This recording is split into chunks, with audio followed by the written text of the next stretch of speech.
खालिद का शिवाजी हा चित्रपट शुक्रवारी रिलीज होतोय। पाटणमध्ये सकल हिंदू समाजाकडून या चित्रपटाचे निर्माते आणि दिग्दर्शकांवर फौजदारी गुन्हे दाखल करावेत अशी मागणी करण्यात आली आहे। तसं निवेदन पाटण पोलीस स्टेशनमध्ये देण्यात आलं।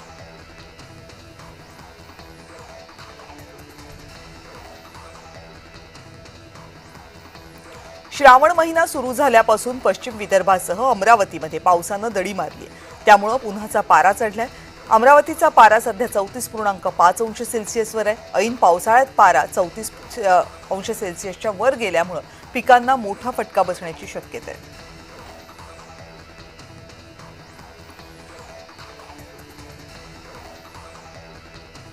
बीडमधील अनधिकृत बॅनर विरोधात शेतकरी कामगार पक्ष आक्रमक झालाय। यामध्ये उपमुख्यमंत्री अजित पवारांच्या दौऱ्यात काळे झेंडे दाखवून आंदोलनाचा इशारा देण्यात आला होता। हा इशारा देणारे शेकाप नेते मोहन गुंड यांना नजरकैदेत ठेवण्यात आले।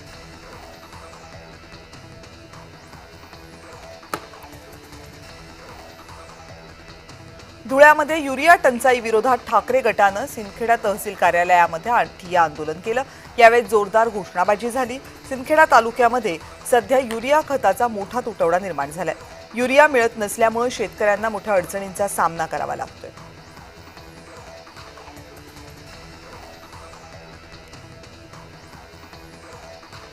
वनताराच्या पथकानं मुख्यमंत्री देवेंद्र फडणवीस यांची भेट घेतली।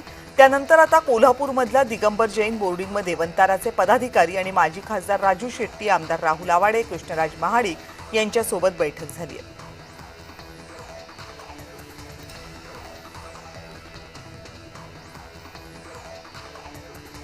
चीनी बेदाण्यावर बंदी घालावी आणि चीनी बेदाणा विकणाऱ्यांवर देशद्रोहाचा गुन्हा दाखल करावा या मागणीसाठी द्राक्ष बागायतदारांनी सांगलीत मोर्चा काढला। सांगली महाराष्ट्र राज्य द्राक्ष बागायतदार संघाकडून या मोर्चाचं आयोजन करण्यात आलं होतं।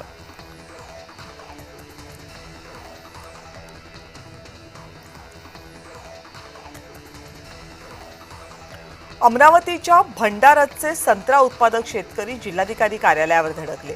2024 मध्ये पावसानं नुकसान झालेल्या संत्रा पिकाची नुकसान भरपाई देण्याची मागणी शेतकऱ्यांनी केली, पण निवेदन घेण्यासाठी जिल्हाधिकारी कार्यालयामध्ये अधिकारीच नसल्यामुळे हे शेतकरी संतप्त झाले।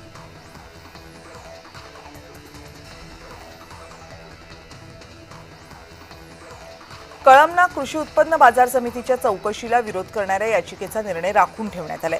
पावसाळी अधिवेशनात नागपूरमधल्या भाजप आमदारांनी लक्षवेधी मांडून समितीच्या संचालक मंडळावर भ्रष्टाचाराचे आरोप केले होते। या प्रकरणी हायकोर्टानं निर्णय राखून ठेवलाय। पुढच्या 7 दिवसांमध्ये निर्णय जाहीर करू असं स्पष्ट करण्यात आलंय।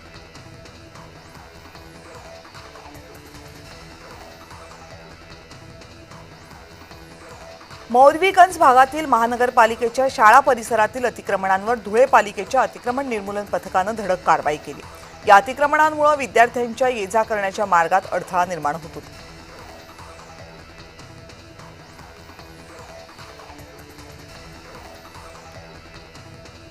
25 ऑगस्ट पर्यंत पंढरपूरमधले प्रमुख मार्ग बंद राहतील। पंढरपूर कराड मार्ग रेल्वे पुलाच्या दुरुस्तीच्या कामासाठी प्रमुख मार्ग बंद राहतील।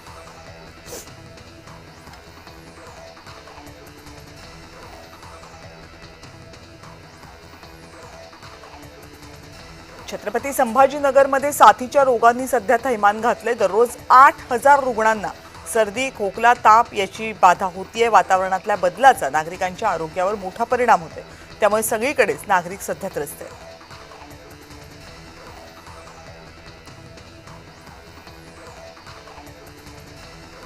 संभाजीनगरमध्ये डॉक्टर बाबासाहेब आंबेडकर मराठवाडा विद्यापीठानं सुविधा नसलेल्या 4 जिल्ह्यांमधल्या नामांकित 113 महाविद्यालयांमधील पदव्युत्तरचे प्रवेश थांबवण्याचा निर्णय घेतला होता। यामधल्या 45 महाविद्यालयांनी कागदपत्र जमा केली आहेत। पडताळणीनंतर प्रवेशाचा निर्णय केला जाणार आहे।